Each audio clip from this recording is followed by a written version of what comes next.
ಪ್ರಜ್ವಲ್ ಕೇಸ್ನಲ್ಲಿ ಎಸ್ಐಟಿ ತನಿಖೆ ನಡೆಸಿ ಸಾಕ್ಷ್ಯಾಧಾರಗಳನ್ನು ಕಲೆ ಹಾಕಿದ್ದೇ ರೋಚಕವಾಗಿದೆ. ಮುಖ ಕಾಣದ ವಿಡಿಯೋ ಇದ್ರೂ ಟರ್ಕಿ ತಂತ್ರಜ್ಞಾನ ಬಳಸಿ ಎಸ್ಐಟಿ ತಂಡ ಮಹತ್ವದ ಸಾಕ್ಷ್ಯಗಳನ್ನು ಸಂಗ್ರಹಿಸಿತ್ತು. ಎಸ್ಐಟಿ ಕಾರ್ಯಕ್ಕೆ ಕೋರ್ಟ್ ಸಹ ಪ್ರಶಂಸೆ ವ್ಯಕ್ತಪಡಿಸಿದೆ.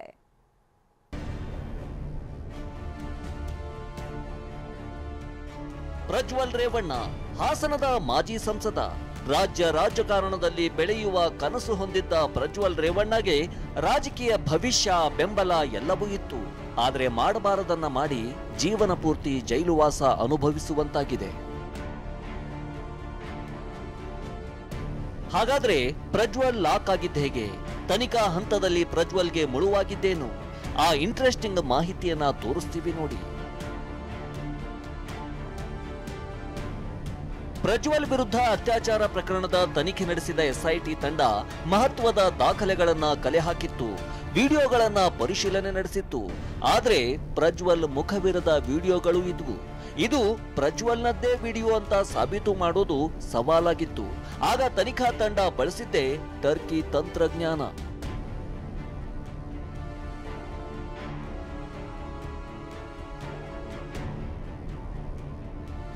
ಅದೇಗೆ ಅಂದ್ರೆ ವ್ಯಕ್ತಿಯಿಂದ ವ್ಯಕ್ತಿಗೆ ಜನನೇಂದ್ರಿಯಗಳು ಬದಲಾವಣೆ ಇರುತ್ತೆ. ಟರ್ಕಿಯ ತಂತ್ರಜ್ಞಾನದಿಂದ ಪ್ರಜ್ವಲ್ನ ಕರ್ಮಕಾಂಡ ಬಯಲಾಗಿದೆ.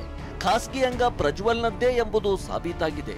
ಅದೇಗೆ ಅಂದ್ರೆ ಭಾರತದಲ್ಲಿ ಮೊದಲ ಬಾರಿಗೆ ಟರ್ಕಿ ತಂತ್ರಜ್ಞಾನ ಅಂದ್ರೆ ಅನಾಟೋಮಿಕಲ್ ಕಾಂಪ್ಯಾರಿಸನ್ ತಂತ್ರಜ್ಞಾನ ಬಳಸಲಾಗಿದೆ. ಇದು ಹೇಗೆ ವರ್ಕ್ ಮಾಡುತ್ತೆ ಅಂದ್ರೆ ಅಶ್ಲೀಲ ವಿಡಿಯೋದ ಸ್ಕ್ರೀನ್ ಶಾಟ್ ತೆಗೆದು ಪರಿಶೀಲನೆ ಮಾಡಲಾಗುತ್ತೆ. ಫೋಟೋ ಹೈ ರೆಜುಲೇಷನ್ಗೆ ಪರಿವರ್ತಿಸಿ ಪರೀಕ್ಷೆ ನಡೆಸಲಾಗುತ್ತೆ. ವ್ಯಕ್ತಿಯ ಖಾಸಗಿ ಅಂಗ, ಸ್ವಂಟ, ಕೈ ಫೋಟೋ ಹೋಲಿಕೆ ಮಾಡಲಾಗುತ್ತೆ. ಚರ್ಮ ವೈದ್ಯರು, ಮೂತ್ರಶಾಸ್ತ್ರ ತಜ್ಞರಿಂದ ಪರಿಶೀಲನೆ ನಡೆಸಲಾಗುತ್ತೆ.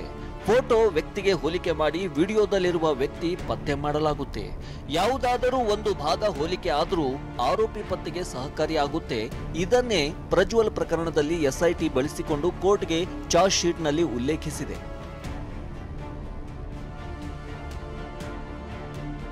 ವಿಡಿಯೋ ವೈರಲ್ ಆಗಿರುತ್ತೆ, ಆದ್ರೆ ವಿಡಿಯೋದಲ್ಲಿರುವ ವ್ಯಕ್ತಿ ಯಾರೆಂದು ಗೊತ್ತಿರಲ್ಲ. ಹೀಗಿದ್ರೂ ಅತ್ಯಾಧುನಿಕ ತಂತ್ರಜ್ಞಾನ ಬಳಸಿ ಎಸ್ಐಟಿ ತನಿಖೆ ಮಾಡಿದೆ. ಡಿಜಿಟಲ್ ಎವಿಡೆನ್ಸ್, ಫಾರೆನ್ಸಿಕ್ ಎಕ್ಸ್ಪರ್ಟ್ಗಳ ಮೂಲಕ ಟೆಕ್ನಿಕಲ್ ಸಾಕ್ಷ್ಯಗಳನ್ನು ಸಂಗ್ರಹಿಸಿದ್ದಾರೆ. ಎಸ್ಐಟಿ ಸಂಗ್ರಹಿಸಿದ ಸಾಕ್ಷ್ಯ ಮುಂದಿಟ್ಟು ಎಸ್ಪಿಪಿಗಳಾದ ಅಶೋಕ್ ನಾಯಕ್ ಮತ್ತು ಬಿಎನ್ ಜಗದೀಶ್ ವಾದ ಮಂಡಿಸಿದ್ದಾರೆ. ಇವರ ವಾದಕ್ಕೆ ಕೋರ್ಟ್ ಪ್ರಶಂಸೆ ವ್ಯಕ್ತಪಡಿಸಿದ್ದು 480 ಪುಟಗಳ ತೀರ್ಪು ಬರೆಸಿದ್ದಾರೆ. ಗೃಹ ಸಚಿವ ಡಾಕ್ಟರ್ ಜಿ ಪರಮೇಶ್ವರ್ ಕೂಡ ಎಸ್ಐಟಿ ಟೀಮ್ಗೆ ಅಭಿನಂದನೆ ಸಲ್ಲಿಸಿದ್ದಾರೆ. ಒಳ್ಳೆಯ ಕೆಲಸ ಮಾಡಿದ್ದಾರೆ ಎಂದು ಶ್ಲಾಘನೆ ವ್ಯಕ್ತಪಡಿಸಿದ್ದಾರೆ. ಎಲ್ಲ ಅವರ ಕರ್ತವ್ಯ ಮಾಡಿದ್ದಾರೆ.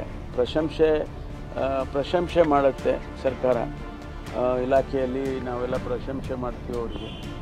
ಅವರಿಗೆ ಸಂದರ್ಭದಲ್ಲಿ ಒಂದು ನಮ್ಮಲ್ಲಿ ಈಗ ಮುಖ್ಯಮಂತ್ರಿಗಳ ಪದಕ ಕೊಡ್ತೀವಿ, ಆಮೇಲೆ ಸೈಟೇಷನ್ಸ್ ಕೊಡ್ತೀವಿ, ಪ್ರೆಸಿಡೆನ್ಷಿಯಲ್ ಮೆಡಲ್ಗೆ ರೆಕಮೆಂಡ್ ಮಾಡ್ತೀವಿ. ಇವೆಲ್ಲ ಇಲಾಖೆಯಲ್ಲಿ ನಡೀತಕ್ಕಂಥವು. ಆ ಸಂದರ್ಭದಲ್ಲಿ ಇವರಿಗೂ ಕೂಡ ಪರಿಗಣಿಸುವಂಥ ಕೆಲಸ ಆಗುತ್ತೆ. ಮಹತ್ವದ ತೀರ್ಪು ನೀಡಿ ಪ್ರಜ್ವಲ್ಗೆ ಜೀವನ್ ಪರ್ಯಂತ ಜೈಲುವಾಸ ಶಿಕ್ಷೆ ವಿಧಿಸಿದ ಕೋರ್ಟ್ ತನ್ನ ತೀರ್ಪಿನಲ್ಲಿ ಸಂಸ್ಕೃತ ಶ್ಲೋಕವನ್ನ ಉಲ್ಲೇಖ ಮಾಡಿದೆ. ಯತ್ರ ನಾರ್ಯಸ್ತು ಪೂಜ್ಯಂತೆ ರಮಂತೆ ತತ್ರ ದೇವತಃ ಯತ್ರೈತಾಸ್ತುನು ಪೂಜಂತೆ ಸರ್ವಾಸ್ತ್ರತ್ರ ಫಲಾಂ ಕ್ರಿಯಾಹ ಅಂತ ತೀರ್ಪಿನ ಮೊದಲ ಪ್ರತಿಯಲ್ಲಿ ಉಲ್ಲೇಖಿಸಲಾಗಿದೆ. ಅಂದ್ರೆ ಮಹಿಳೆಯರನ್ನ ಎಲ್ಲಿ ಪೂಜಿಸಲಾಗುತ್ತದೆಯೋ ಅಲ್ಲಿ ದೈವತ್ವ ನೆಲೆಸುತ್ತದೆ. ಇದು ಭಾರತೀಯ ಸಮಾಜದ ಸಾಮಾಜಿಕ ರಚನೆಯ ಮೂಲ ಅಂತ ಬರೆಯಲಾಗಿದೆ. Bureau report, TV9.